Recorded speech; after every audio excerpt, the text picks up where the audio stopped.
morning, everybody. Excellent. My name is Francisco Castellan. I'm an advisor at Northwestern University, and one of the things that we always talk about with students is what are the factors to talk, in preparing for these professions. What are the two main things everybody thinks about when you think about getting into medical school? Yep, GPA, and what's the other one? MCAT, exactly. We're here to tell you that there's more things that you need to be aware of throughout the day, and we're going to highlight those things throughout the day. So think about letters of recommendation, the personal statement, the clinical experience, so that you can show that you've done a lot of these experiences and really know which is the best profession for you. Thinking about extracurricular activities. Research. Everybody thinks that you need research to get into medical school or to dental school. And the reality is that if research is for you, wonderful, embrace it. Do as much as you can. It might lead you to an academic career, a combined degree, and we'll talk more about folks who are doing combined degrees. But also think about the interview.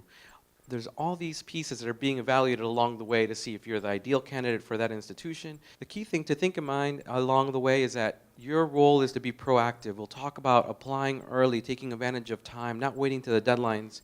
And even after you applied, submitted your application, and even interviewed, is staying in touch with institutions, showing them that you're interested in them, because they also are trying to gauge how interested are you in them.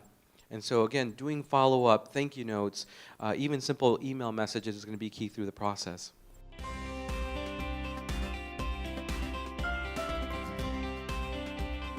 So I'm just going to discuss very quickly the timeline that you all should be following for a traditional student. Well, a traditional student is a medical school or dental school applicant who's gone through 4 years of college and afterwards immediately goes into medical school or dental school. The overarching theme throughout your freshman year is you want to maintain a competitive GPA. You want to do as well as you can in each and every course, particularly the courses that we listed in the previous slides, which are some of the prerequisites for gaining entry into medical school.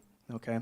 Sophomore year, also at the same time, the same thing. You want to do as well as you can in your classes. But in between those years, particularly the summers in between, you want to try to enrich yourself. You want to try to get yourself as much experience in medicine and dentistry or any type of allied health experience that you can. Sophomore year, you also want to consider taking more of a higher role within your organization, secretary or some type of president or some type of higher role within your pre-health organization. During your junior year, this is going to be the meat and potatoes of the application process for medical as well as dental school. All right. Of course, you want to maintain a very competitive GPA, but also at the same time, you want to also start getting yourself ready for the MCAT as well as the DAT. Once you get to the summer of your junior year is when you're actually going to start applying, okay? And that's when we're going to start talking about the different application services and the little differences between them. But each application service has a deadline. You do not want to miss those deadlines. You want to make sure that everything is handed in on time. At the end of your senior year, that summer is your last summer to be a normal person, okay? Because once you go into medical school, everything gets accelerated, and the things that you would normally like to do, you can still do it, but you don't have enough time, or you don't have as much time to do it as you would in the past.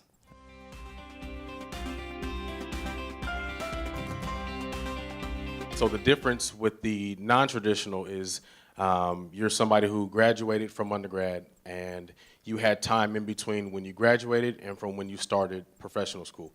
I'm an example of a non-traditional student. It took me 7 years to do undergrad. I took a year to do a post-bac, and then I worked in physical therapy for a year, and then I started medical school. Take as much time as you need to do everything you need so that you can be the best and most competitive applicant in the process.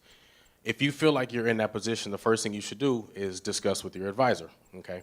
Your advisor should have a good picture, a good idea of where you're at and where you're standing at your current situation. Everybody's GPA is a little bit different, MCAT, DATS, whatever it is a little bit different.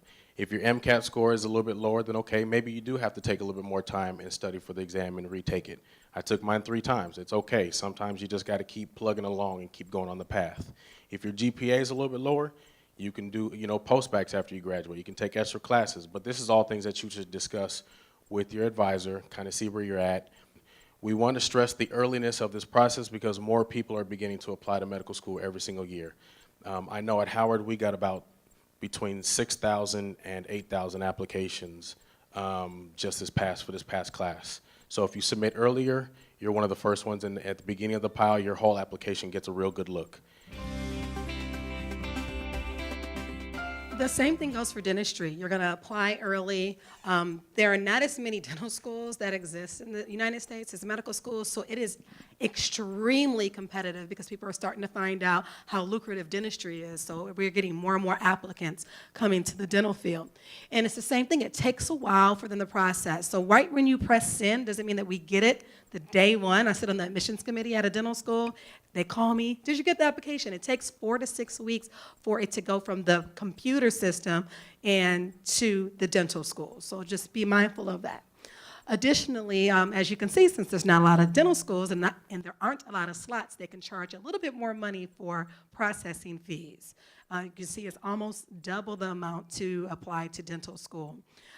So at any rate, there are fee assistance programs just like there are for applying to medical school. You can apply for free, but the money runs out. So you don't want to be the person that's applying December 1st, trying to get the fee assistance program because the money will not be there.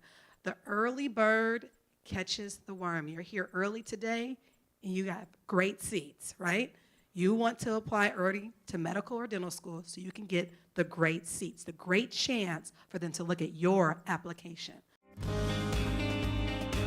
So the difference between an MD, difference between a DO is in the philosophy, okay?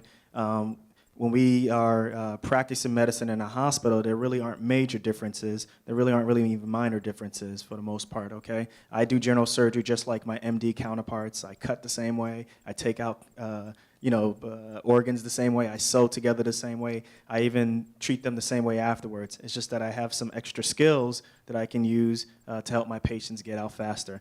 Not one is known to be better than the other. It's just a different philosophy.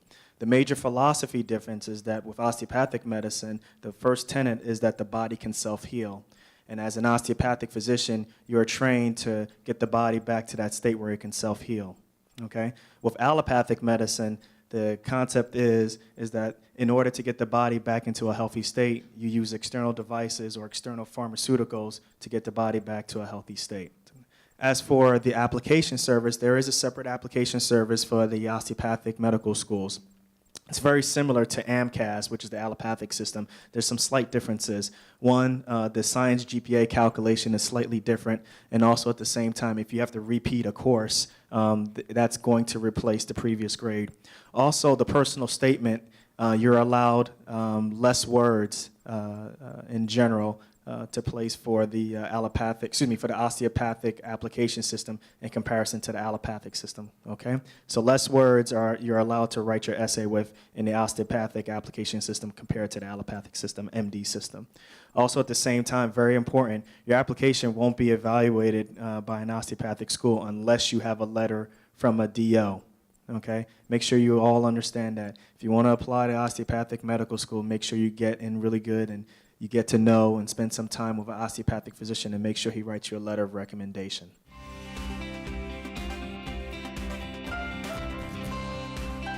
Why choose the university that you're in now? Some of the things that you want to look at are the mission statements. Is the mission focused on research? Is the mission focused on community service? Is the mission something that makes you think is in line with the reason that you want to go into medicine? The other thing you want to think about is location. The next thing is patient population. I am going into medicine for serving a very particular population, those underserved populations.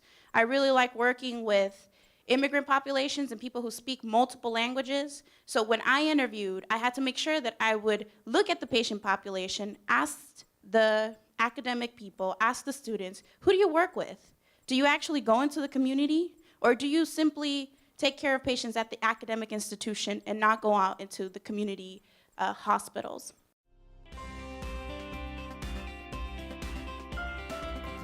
What I'm gonna do is encourage you when you write your personal statements, talk to your friends, talk to your teachers, talk to your family members, ask them, am I describing myself in this way?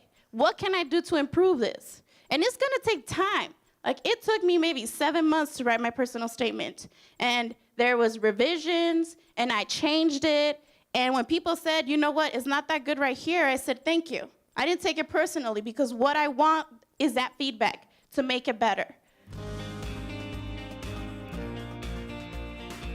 Letters of recommendation, you have to build strong relationships with your faculty, with people in the community. People get to know you.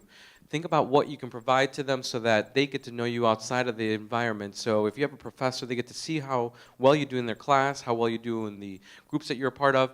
So share additional information like your resume, your transcripts, so they, again, get to see the picture of who you are outside of the classroom as well.